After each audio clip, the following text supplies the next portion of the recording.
வணக்கம் பிள்ளைகள். 2025ஆம் ஆண்டுக்குரிய ஞான விளக்கு 2வது பேப்பர் பார்த்துட்டு வாரம். அந்த வகையில ஒன்று தொடக்கம் 20 வரையான கேள்விகளுக்குரிய காணொளிகள் பதிவிட்டிருக்கிறேன். இந்த காணொளியில நாங்கள் 21 தொடக்கம் 30 வரையான கேள்விகளுக்குரிய விளக்கையும் அதுக்குரிய விடைகளையும் பார்த்துக் கொள்வோம். சரிதானே?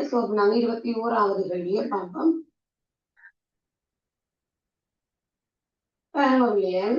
கண்டியிலிருந்து ஹட்டனுக்கு இடையே உள்ள தூரம் 200 கிலோமீட்டர் ஆகும். ஏனும் கார் கண்டியிலிருந்து ஹட்டன் நோக்கி 60 கிலோமீட்டர் வேகத்திலும், பி எனும் கார் ஹட்டனிலிருந்து கண்டி நோக்கி மணிக்கு 40 கிலோமீட்டர் வேகத்திலும் ஒரே நேரத்தில் புறப்பட்டன. இரண்டு கார்களும் ஒருவரை ஒருவர் சந்திக்கும் போது எவ்வளவு நேரம் எடுத்திருக்கும்? கண்டியில் இருந்து ஹட்டன் நோக்கி பயணித்த கார் சென்ற தூரம் யாது? சரியா? அவங்களுக்கு இப்படியான கேள்விகள் வந்தா நாங்க என்னது செய்யறது? முதலாவது கவனிச்சு கொள்ளுவோம். முதலாவது கல்வியை வாசித்து நாங்க என்ன செய்யணும்? தரவுகளை முதலாவது எடுத்துக்கொள்ளணும். சரி, அப்ப எங்களுக்கு கண்டியில இருந்து சரியா கவனிச்சு கொள்ளுங்க. சரியா? இதுங்களுக்கு ஹேண்டி விளையல், இதுங்களுக்கு கேட்டன். சரி, இந்த கண்டிக்கும் கட்டனுக்கும் இடையிலான தூரம் எங்களுக்கு தந்திருக்கணும் 200 மீட்டர். சரியா? 200 மீட்டர் தந்திருக்கணும். அதே மாதிரி ஏ என்ற ஒரு கார் 200 கிலோமீட்டர். சரியோ? ஏ என்ற ஒரு கார் ஒரு மணித்தியாலத்துல 60 கிலோமீட்டர் என்ற ஸ்பீட்ல ஹெட்டனை நோக்கி புறப்படுவதா? சரியா? ஹெட்டனை நோக்கி பயணிக்குது. அதே மாதிரி பி என்ற கார் ஹட்டன்லேருந்து கண்டியை நோக்கி ஒரு மணித்தியாலத்துக்கு 40 கிலோமீட்டர் என்ற ஸ்பீட்ல பயணிக்குதா? சரி, இப்ப எங்களை கேட்ட கேள்வி என்னண்டா பிள்ளையாள், ரெண்டு காரும் ஒன்றை ஒன்று எத்தனை மணித்தியாலத்துல சந்திக்கும்? அப்படி சந்திக்க ஹண்டியில இருந்து வெளிக்கிட்ட இந்த கார் எவ்வளவு தூரத்துல, ஹண்டியில இருந்து ஹட்டனுக்கு போற இந்த கார் எவ்வளவு தூரத்துல நிற்கின்றது கேள்வி. சரி, இப்படியான கேள்விகளுக்கு நாங்க ஈஸியா டைமிங்ல குறைந்தளவு நேரத்தை பயன்படுத்தணும்னா இருந்தா ஆன்சரை வச்சு கட்டுறதுதான் எங்களுக்கு ஈஸி. சரி, அப்ப நான் என்ன செய்ய போறேன்? ஆன்சரை முதல் போட்டுப்பாங்க. முதலாவது ஆன்சர்ல கண்டுபிடிக்கணும் பாருங்க, 2 மணித்தியாலங்கள் 120 கிலோமீட்டர் அந்த இடம். சரி, அப்ப 2 மணித்தியாலத்துக்கு பார்ப்போம். பாருங்க, ஏ காரை பார்ப்போம். ஒரு மணித்தியாலத்துல பிள்ளைகள் 60 கிலோமீட்டர் இருந்தா அவங்க எல்லாருக்குமே தெரியும் 2 மணித்தியாலத்துல 120 கிலோமீட்டர் போக. இவர் ஒரு மணித்தியாலத்துல 40 கிலோமீட்டர் பயணிக்கிறாருண்டா 2 மணித்தியாலத்துல 80 கிலோமீட்டர் பயணிக்க. அப்ப எங்களுக்கு பாருங்க, ஆரம்ப இடத்துல இருந்து பூச்சியம் எடுக்கணும். இது 200 கிலோமீட்டர் 200வது கிலோமீட்டர். சரி, ஆரம்பத்துல இருந்து பாக்கின்றது 120வது கிலோமீட்டர்ல நிப்பாரு. பி 80வது கிலோமீட்டர்னா நீங்க இது 120, இது 80, 2 மண்டி சந்திக்கான்னு யோசிக்கிறீங்கள. இவர் 200ல இருந்து 80 கிலோமீட்டர் தள்ளி போற. என்ன செய்யணும் பிள்ளையர்? 200ல இருந்து 80 கழிப்பு. எங்களுக்கு அப்பதான் தூரத்தை கண்டுபிடிக்கலாம். எங்களுக்கு ஹெட்டன்லேருந்து கண்டி நாங்க என்ன சொல்றோம், ஹெட்டன் 200வது கிலோமீட்டர்லாம் இருக்கு கண்டியில இருந்து. அப்ப நாங்க கழிச்ச வேண்டாம், எங்களுக்கு 120 கிலோமீட்டர் வரும். அப்ப எங்களுக்கு சரியான பிள்ளைகள் ஏ என்ற காரம் 120வது கிலோமீட்டர் நிற்கும். பி என்ற காரம் பின்புறத்துல இருந்து இப்படி முன்னோக்கி பாக்க 120வது கிலோமீட்டர் நிற்கும். அப்ப ரெண்டுமே ஒன்று சந்திக்கிற இடம் 120வது கிலோமீட்டர். அதே நேரம் எங்களுக்கு விடைகள் வந்தது 2 மணித்தியாலங்களும் 120 கிலோமீட்டர் வந்தது. அப்ப 120 கிலோமீட்டர் நான் இங்க கண்டு வச்சிருக்கிறேன். என்ன, கண்டியில இருந்து கட்டனுக்கு போக 2 மணித்தியாலத்துல எடுத்துக்கிறேன் 120 கிலோமீட்டர். அப்ப எங்களுக்கு அந்த முதலாவது ஆன்சர் போட்டு பார்க்கவே வருது. என்ன இல்லையே? அவர்களுக்கு ஆன்சர் முதலாவது. சரிதானே? அதே மாதிரி 2வது கேள்வியை பார்ப்போம். 22வது கேள்வி பாருங்க. உருவில் காட்டப்பட்டுள்ளவாறு பாத்திரம் ஏயில் முழுமையாக கோதுமைமா உள்ளது. சரி, ஏயில ஃபுல்லாவே கோதுமைமா இருக்கு. அப்பாத்திரத்தில் இருந்து அருகில் காட்டப்பட்ட வெற்று பாத்திரத்தில் குறித்தளவு கோதுமைமா இடப்பட்டது. இங்க இருந்து இங்க நாங்க கொஞ்சம் கோதுமை மாவுறோம், அவ்வளவு தெரியாது. சரி, அப்போது ஒவ்வொரு பாத்திரத்திலும் 6 மேல் 3 பங்குமா இருந்தது. இப்ப ஏ என்ன செய்யற, இங்க கொடுத்ததுக்கு பிறகு ஏயிலையும் 6 3 பங்காம், பியும் வாங்கினதுக்கு பிறகு 6 மேல் 3 பங்காம். சரியா பிள்ளைகள் 6 உங்களை எல்லாருக்குமே நோமலா தெரியும் அரைவாசி. ஃபார் எக்ஸாம்பிள் ஒரு கேக்க வந்து 6 துண்டுகளா வெட்டுறீங்க. அதுல 3 துண்டுகள்ன்றது எங்களுக்கு கேக்குது அரைவாசி. என்ன பிள்ளைகள் 6 அரைவாசி. அப்ப ஏல இருந்து கொடுத்தா பிறகு அரைவாசிக்கு இருக்கா, பி வாங்கினதுக்கு பிறகு அரைவாசி இல்லாகுதா. சரிதான். அப்போது ஒவ்வொரு பாத்திரத்திலும் 6 பங்குமாயிருந்தது. அவ்வாறு இருப்பதற்கு பாத்திரம் ஏ கொள்ளும் மாவின் அளவானது, இந்த ஏ கொள்ற மாவின் அளவானது பி கொள்ளும் மாவின் அளவில் எத்தனை மடங்காக இருந்திருத்தல் வேண்டும். எத்தனை மடங்காக இருத்தல் வேண்டும். சரி, அப்ப நாங்க அரைவாசிய போட்டோம், நீ இது அரைவாசிக்கு இல்லாததுண்டா எங்களுக்கு எத்தனை மடங்கா முதல் ஏ கொள்ற பாத்திரம் இருந்திருக்கணும்டா. சும்மா உங்களுக்கு எக்ஸாம்பிளுக்கு ஒரு எண்ணிக்கை போட்டு காதல். சரியோ, பியில இப்ப 3 இருக்குதுங்க, 3 கிலோ வந்து வைப்போம். இவர் 3 கிலோ கொடுத்த பிறகு அரைவாசி ஆகுறாருன்னா இவர்களுக்கு முதல் எத்தனை கிலோவா இருந்திருப்பார்? 6 கிலோவா இருந்திருப்பார். அப்ப ஏ கொள்ற பாத்திரத்தின் அளவு மொத்தமா 6, பி இப்ப கொள்ற அளவு 3, அவங்களுக்கு மூவி 2 6. அப்ப பி எத்தனை மடங்கு பிள்ளைகளே? 2 மடங்கு. சரிதானே? 22வது முதலாவது விடை மூவி 2 6. அதே மாதிரி 23 கவித்து கொள்ளுங்க. ஒரு குறித்த நாளில் 3 நண்பர்கள் கூறிய கூற்றுக்கள் கீழே தரப்பட்டுள்ளன. பாருங்க, அபிஷேகிட கூற்று என்னண்டா, நேற்று முரளி பாடசாலைக்கு வரவில்லை. சரியா, அபிஷேக் சொல்ற நேற்றுக்கு முரளி ஸ்கூலுக்கு வரல. அபிஷேக் சொல்ற முரளியிட கூற்ற பாருங்க, இல்லை நேற்று பாலன் பாடசாலைக்கு வரவில்லை. முரளி சொல்ற இல்ல நேற்றைக்கு பாலன் தான் பாடசாலைக்கு வரையிலேன்னு சொல்ற. முரளியிட கூற்று ஸ்கூலுக்கு பாலன் வரையிலேன்றது. பாலன் சொல்ற அபிஷேக் கூறியது தவறானதாகும். அபிஷேக் என்ன கூறினவர்? நேற்று முரளி பாடசாலைக்கு வரையில என்று கூறினவர்.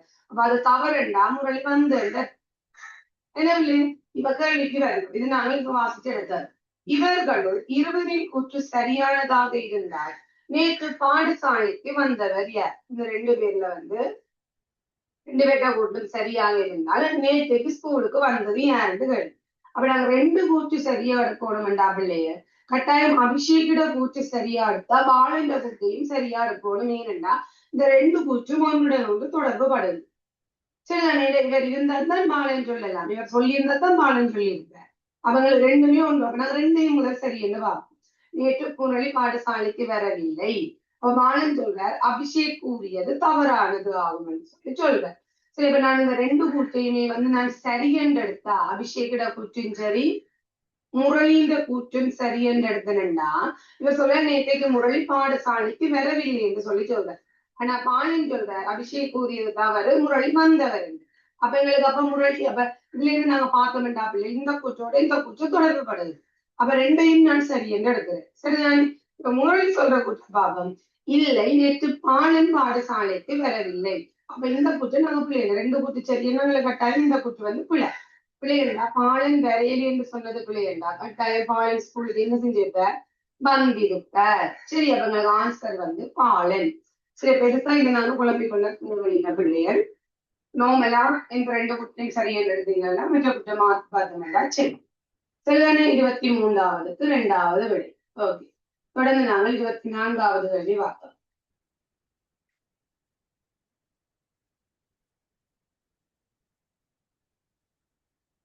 ஓகே, பாருங்க, அருகில் உள்ள தாயக்கட்டையில் 3 4 5 6 7 8 ஆகிய இலக்கங்களில் வெவ்வேறு எண்களை தேர்ந்தெடுத்து தாயக்கட்டையின் ஒவ்வொரு முகத்திலும் ஒவ்வொரு எண்கள் எழுதப்படுகின்றன. சரி, நாங்க 3 தொடக்கம் 8 வரையான நம்பர்ஸ் எடுத்து உங்களுக்கு தெரியும். தாயக்கட்டையில மொத்தமா 6 பக்கங்கள். 6 பக்கங்களுக்கும் ஒவ்வொரு எண்களை வந்து ஒட்டுறோம் இல்லையா. எதிர்பக்கங்களில் உள்ள 2 எண்களின் கூட்டுத்தொகை எப்போதும் சமனா இருக்கும். எப்பயும் நாங்கள் ஆப்போசிட் எதிரெதிரா இருக்கிறவர்களை கூட்டினா வந்து மற்ற எதிரெதிரா இருக்கிறவர்களை கூட்டுறதுக்கு சமனா இருக்குமா. இலக்கம் 5 உள்ள பக்கத்தில் எதிர்பக்கம் வர வேண்டிய. சரி, இதற்கு நாங்க என்ன செய்யலாம்? 5க்கு எதிர்பக்கம் வர வேண்டிய கேட்டது. ஆன்சரை வச்சும் போட்டு பார்ப்போம். 5க்கு எதிர்பக்கம் 3 சொல்லி கிடக்குது. அப்ப நான் இங்க பாருங்க 5 3 8 ஏண்டா இங்கால இருக்கிற 4 இலக்கங்கள்ல எந்த 2 கூட்டினாலும் 8 விட பெருசுதான் வரும். ஃபார் எக்ஸாம்பிள் 4 மாறும் 10, 7 மட்டும் 15 எப்படி கூட்டினாலும் எங்களுக்கு எப்படி வரும்? 8 விட என்ன 8 விட பெரிதா வரும். அப்ப எங்களுக்கு 3 விட வந்து வராது. என்ன பிள்ளையே? அதே மாதிரி 5 எடுப்பாங்க. சரி, அந்தந்த வந்து நாங்க எடுக்கலாது. ஒவ்வொரு இலக்கம் 3, 4, 5, 6, 7, 8, 5 ஒரு கதன் ஒரு பக்கத்துக்கு ஒட்டலாம். இன்னொரு பக்கத்துக்கு ஒட்ட இயலாது. அப்ப உங்களுக்கு 5 நாசம் வராது. 6 பாவம் இல்லை. 5க்கு ஒரு பக்கம் 6 பாவம் 5 மாறும் 11. ஓகே, அதே மாதிரி நான் இந்த 4ஐயும் 7ஐயும் போட்டேன். 4 7 11. எஸ், 3 மட்டும் 11. சரியா வருது எங்களுக்கு ஆப்போசிட். என்ன 5 மாறும் 11, 4 7 11, 8 3 11. எதிர்ப்பக்கங்கள் எல்லாம் சமனா இருக்கு. சோ 5க்கு எதிர்ப்பக்கம் எங்களுக்கு 6. சரிதானே? அடுத்த கேள்வி 25வது கேள்வி. பரமவழியை ஓவியாவும் காவியாவும் இனிப்புகளை பரிமாறிக்கொண்டனர். சரியா? ஓவியா காவியா வைத்திருந்த இனிப்புகளின் அளவுக்கு இனிப்புகளை கொடுக்கிறார். இதுகளை வடிவா நோட் பண்ணி கொண்டு போகணும். இப்ப காவியாட்ட 2 இருந்தா ஓவியா 2 தான் கொடுத்திருப்பா. காவியாட்டம் 3 இருந்தா ஓவியா 3 தான் கொடுத்திருப்பா. இருந்தா அதே அளவு எண்ணிக்கை கொடுக்கிறாவா. பின்பு காவியா ஓவியா வைத்திருந்த இனிப்புகளின் அளவுக்கு இனிப்புகளை கொடுத்தார். சரி, முதல் ஓவியா காவியாவுக்கு கொடுக்கிறா, தென் காவியா ஓவியாவுக்கு கொடுக்கிறா. இவ்வாறு இனிப்புகளை பரிமாறிக்கொண்டதில் பின்பு ஓவியாவிடம் 4 இனிப்புகளும் காவியாவிடம் 4 இனிப்புகளும் உள்ளன. அப்படி 2 பேருமே சேஞ்ச் பண்ணதுக்கு பிறகு 2 பேர்த்தையும் 4 இனிப்பு இருக்குதா. ஏனின் ஓவியாவிடம் ஆரம்பத்தில் இருந்த இனிப்புகள் எத்தனை? சரியா? ஓவியாட்ட ஆரம்பத்தில் இருந்த இனிப்புகள் சரி, அப்ப வடிவா காமிச்சு கொள்ளுங்க. நான் முதலாவது செய்யப்பட்டேன். தரவை வந்து முதலாவது நான் எழுதி கொள்ள போறேன். சரிதானே? முதல் யாருக்கு கொடுக்குறா? முதலாவது வந்தங்களுக்கு ஓவியா காவியாவுக்கு கொடுக்குறா. சரி, அப்ப இங்க கவனிச்சு கொள்ளுங்க. சரியோ, முதலாவது ஓவியா காவியாவுக்கு கொடுக்குறா. சரியோ, அதுக்கு பிறகு பிள்ளைகள் காவியா ஓவியாவுக்கு கொடுக்குறா. சரியோ, இதுல வந்து முக்கியமா வந்து என்ன செய்யணும்டா பிள்ளைகள், குடுக்கேக்கல உங்களுக்கு செய்யணும் இருந்த அளவு. ஓவியா காவியா குடுக்கேக்க காவியாட்ட எத்தனை இனிப்புகள் இருக்குதோ அதே அளவுதான் ஓவியா கொடுப்பா. அதே மாதிரி காவியா ஓவியா கொடுக்க ஓவியாட்ட எத்தனை இருக்குதோ அதே அளவு தொகை வந்து இனிப்புகளை வந்து காவியாவும் கொடுப்பா. இப்படி கொடுத்ததுக்கு பிறகு 2 பேருக்கையுமே பிள்ளைகள் 4 இனிப்புகள் இருக்குதா. சரி, அப்படி கொடுத்ததுக்கு பிறகு 2 பேர்கிட்டையுமே 4 இனிப்புகள் இருக்குதா. அப்ப இங்க ஓவியாட்டு 4 இருக்குதுண்டா பிள்ளைகள். ஓவியா 2 இனிப்புகள் வச்சிருந்தா தான் காவியா 2 கொடுக்க 2 2 4 இருக்கும். ஏன், எங்களுக்கு ஒரே அளவான இனிப்புகளை தானே கொடுக்கணும். அப்ப 4 எண்ணங்களுக்கு 1 3 4 வராது. ஏன், ஒன்று இருந்தா இங்க 1 தான் கொடுக்கணும், 2 இருந்தா இங்க இருந்து 2 தான் கொடுக்கணும். சோ 4 வரணும்டா 2 2 தான் வரும். ஓவியாட்ட 2 இருந்திருக்கும், காவியா 2 கொடுத்திருப்பா. சோ 2 2 4. அப்ப காவியா 2 கொடுத்திருந்தா பிள்ளைகள் இப்ப 4 மீதியா இருக்குண்டா. காவியாட்ட 6 இருந்தா தான் பிள்ளைகள் 2 கொடுத்திருந்தா 4 ஆகும். தானே? அப்ப காவியாட்ட வந்து 6 இருந்திருக்கும், 2 கொடுத்தோன்னு 4 இருக்கும். ஓவியா 2 வச்சிருந்தவா அதே அளவு 2 வாங்கினோன்னு 2 2 4 இருந்திருக்கும்.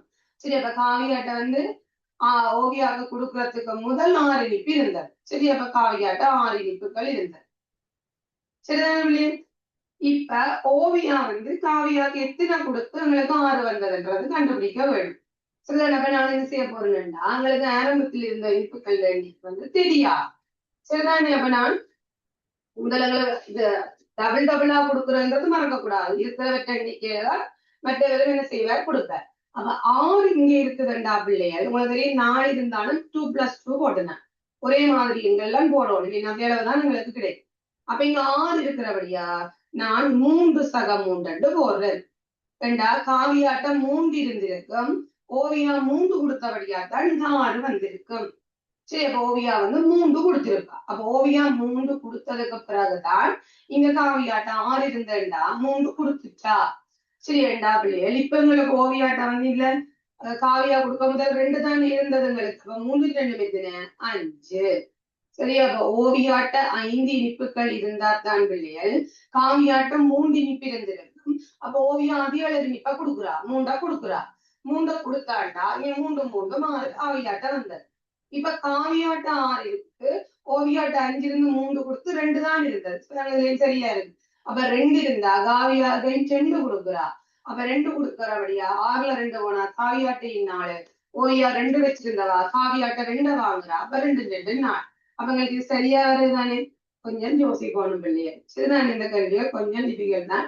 ஆனா கூட அப்படி கேள்வியை பிராக்டிஸ் பண்ண ஓகே ஆயிடும். சோ உங்கள்ட்ட ஓவியாட்ட ஆரம்பத்தில் இருந்த ஈர்ப்புகளின் எண்ணிக்கை வந்து 5. சின்ன நிபங்களுக்கு ஆன்சர் வந்து 5. ஓகே, அடுத்த வழியை பாருங்க 26.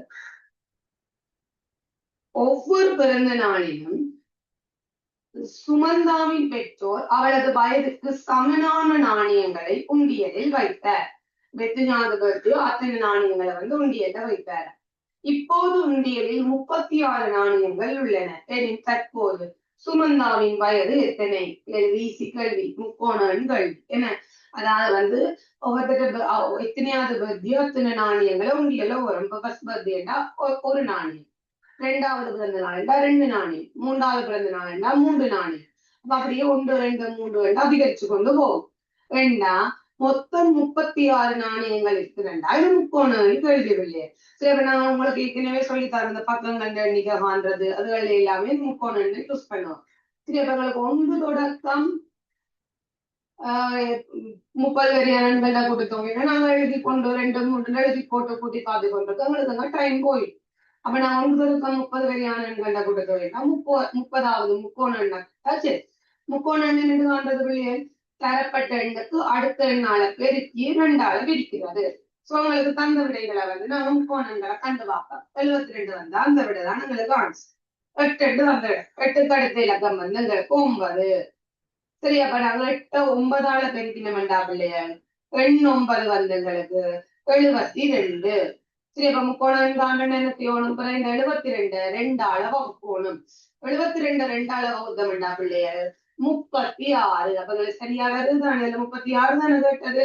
அப்ப எங்களுக்கு 8 வயசா இருந்தால்தான் எங்களுக்கு அங்க 36 நாணயங்கள் மொத்தமா பிரிந்திருக்கும். என்ன, அதுக்காக நீங்க ஒண்ணுல இருந்து அப்படியே போட்டு போட்டு கூட்டினா டைம் போயிடும். சிறிய முக்கோணங்கள் 27வது வரி. ஒளி ஊடுருவும் கண்ணாடி பெட்டி ஒன்றினும் சிறிய கனசதுரங்கள் வைக்கப்பட்டுள்ள விதம் காட்டப்பட்டுள்ளது. இதனை மேலிருந்து பார்க்கும் போது அவ்வாறு தெரியும். இப்ப நான் மேலே இருந்து பார்க்க போறேன். சரியா, மேலே இருந்து கீழ் நோக்கி பார்க்க எங்களுக்கு அப்படி தெரியுமென்றது கல்வி. இதுல இருக்கிற இந்த சின்ன இடைவெளி வந்து இங்க வேற எல்லாத்துலயுமே இருக்கு. அதே நேரம் இங்க பாத்தீங்கன்னா இங்க வேற இந்த 2 எம்டியா இருக்கு. ஏண்டா இப்ப இந்த திசையில பார்த்தோம்டா அங்க ஒரே ஒரு பெட்டிக்கு மட்டும்தான் வெட்டப்பட்டிருக்குது. சரிதான், எங்க நோக்கி நிலட்டப்ப இந்த விடங்களுக்கு வராது. எங்களுக்கு இதுவும் நிலட்டப்பட்டிருக்கு, இதுவும் நிலட்டப்பட்டிருக்கு. ஆனா எங்களுக்கு படத்துல இருந்து 2 நிலட்டப்படையில எங்களுக்கு 1வது விட வராது. சரி, அதே மாதிரி பார்த்தோம்டா பிள்ளைகள் இங்க ஓகே 2 தான் நிலத்தி இருக்கு, இங்கேயும் 2 தான் நிலத்தி இருக்கு. அதோ இனி பாருங்க இந்த திசையில பாருங்க பிள்ளை, இந்த திசையில மேல் நோக்கி பாருங்க. பார்த்தா இங்க பாருங்க ஒரு பெட்டி 2 பெட்டி நிலத்திக்கிறாங்க. ஆனா இங்க பாருங்க 3வது பெட்டியையும் கீழே இங்க பாருங்க ஒரு பிளாக் கலர் குச்சி இருக்கு. அப்ப மேல் நோக்கி பார்க்க எங்களுக்கு கீழே இருக்கிறதுன்னு தெரியாது. மேல் நோக்கி பார்க்க எங்களுக்கு இந்த 3மே வந்து கலர் பண்ணி இருக்கிற மாதிரி தான் இருக்கும். அப்படி பார்த்தா எங்களுக்கு 2வது விட வராது. சோ 3வது ஆன்சர்.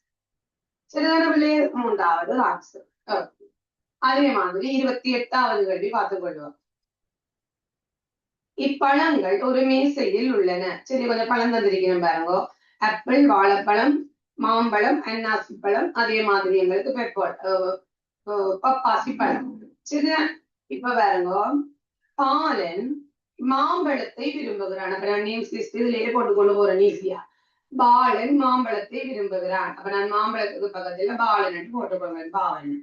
மதன் 5 பழங்களையும் விரும்புகிறான். மதன் வந்து 5 பழத்தையுமே வந்து விரும்புகிறாரா? சரியா மதன். அப்ப நான் பாருங்க எல்லாத்துலயுமே வந்து மதனை சேர்த்துக் கொள்கிறேன். மதன் வந்து 5 பழங்களையுமே விரும்புகிறார்.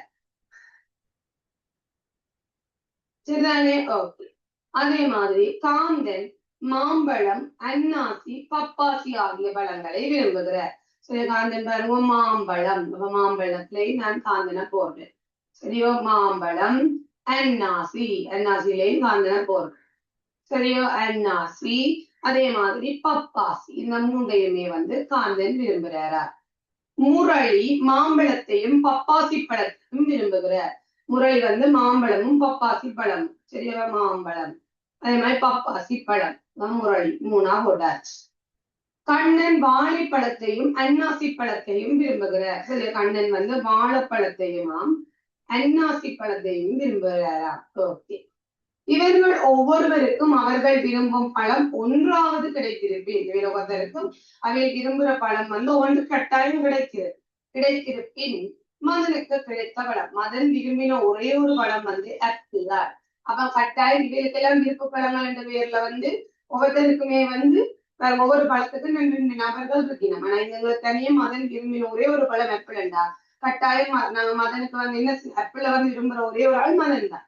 ஏன்னா நாங்க கட்டாயம் மதனுக்கு என்ன செய்யணும், மதன் வந்து இங்காலையும் விரும்புகிறார் இல்லையா, வாழைப்பழத்தையும் விரும்புகிறார், அன்னாசி பழத்தையும் விரும்புகிறார். ஆனா ஆப்பிளை விரும்பினது மதன் உள்ளபடியா நாங்கள் மதனுக்கு ஆப்பிளை தான் கொடுக்க முடியும்.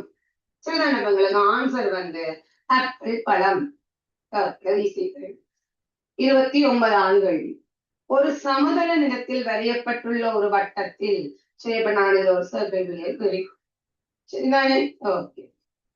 வாதினிக்கு வடக்கு திசையில் கமலினியம். அப்ப வாதினிக்கு வடக்கு திசையில கமலினியம்டா வாதினியா விளங்குது. ஏன் வடக்குன்றதுங்களுக்கு இப்படித்தான் இருக்கு, வடக்கு திசை உங்களை எல்லாருக்குமே தெரியும்.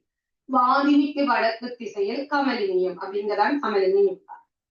சரியா, கமலினியம் மேதினிக்கு கிழக்கு திசையில் சாந்தினியம். நாங்க திக்கு என்ற வார இடத்துலதான் நாங்க திசை போட்டு பார்ப்போம்.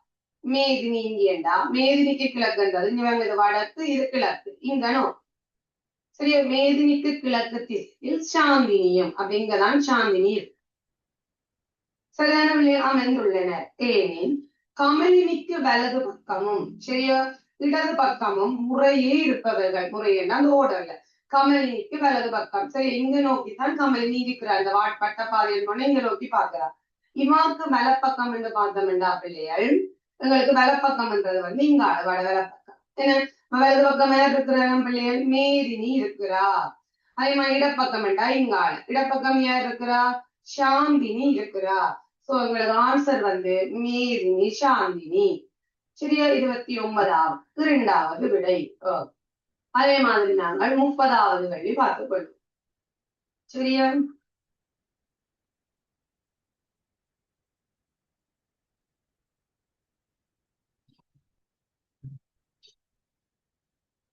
கணிகம் அருகில் தரப்பட்டுள்ள வட்ட வடிவத்தில் ABCDEFGH ஆகிய பிள்ளைகள் அமைந்துள்ளனர். ஏ என்ற பிள்ளையில் தொடர்ந்து 1, 2, 3, 4 என்று எண்ணும் போது 4 என கூறும் பிள்ளை அகற்றப்படுகிறது. நம்பர் 4 சொல்றாள் வந்து அந்த வட்டத்திலிருந்து வெளியேறியோடுமா பிள்ளை. மீண்டும் அகற்றப்பட்ட பிள்ளைக்கு இடது பக்கம் இருக்கும் பிள்ளை 1, 2, 3, 4 என எண்ணுவர். அப்போதும் 4 என கூறும் பிள்ளை வந்து அகற்றப்படுவார். இவ்வாறு 5 தடவைகள் விளையாடிய பின்பு எஞ்சி இருக்கும் பிள்ளைகளை காட்டும். நாங்க முதல்ல சொல்லிக் கொண்டு வரோம். 4 லெட்டர் வெளியில போவோம். ஏழு சொல்லுவோம். 1, 2, 3, 4. உங்களுக்கு டி இல்லாம போயிடும். சரியோ, ஒரு முறை சொல்லியாச்சு. டிக்கு இடது பக்கம் என்றா உங்களை எல்லாருக்குமே தெரியும். உங்களுக்கு இங்க அழிசைத்தா என்ன பிள்ளைய கிடப்போம். திருப்ப சொல்லுவோம். 1, 2, 3, 4. எச் இல்லாம போயிடுவேன். 2 தடவை சொல்லிட்டேன். சரி, நீ இடப்புறம் வேண்டா இதற்கு இடப்புறமும் வந்து எங்களுக்கு அதே தடவை தான். சரி, இங்க என்ன 1, 2, 3, 4. இல்லாம போயிட்டு 3 தடவை முடிச்சுட்டு 1, 2, 3, 4. வி இல்லாம போயிட்டு 4 தடவை முடிச்சுட்டு. சரியா, 1, 2, 3, 4. ஏ இல்லாம போயிடுவேன் 5 தடவைகள் முடிச்சாச்சு. யார் யார் மிஞ்சிருக்கணும், CFG. முதலாவது ஆன்சர் எங்களுக்கு CFG. சரி, அப்ப 30வது எங்களுக்கு முதலாவது விட. சிலருடைய நீங்க பேப்பர் வந்து பிரிண்ட் அவுட் எடுத்துட்டு செய்து பார்த்துட்டு வீடியோஸ் கொடுக்குறது நல்லா. சரிதான், உங்களுக்கு பேப்பர் வேணும்னா நீங்க இந்த வாட்ஸ்அப் லிங்க் மூலம் வந்து ஜாயின் ஆனீங்கன்னா அதுல பேப்பர் PDF நீங்க எடுத்துக்கொள்ளலாம். சரிதானே, ஓகே பிள்ளைகள். மீதி 10 கேள்விகளையும் அடுத்த காணொலியில உங்களுக்கு விளங்கப்படுத்தி வரும். தேங்க்யூ.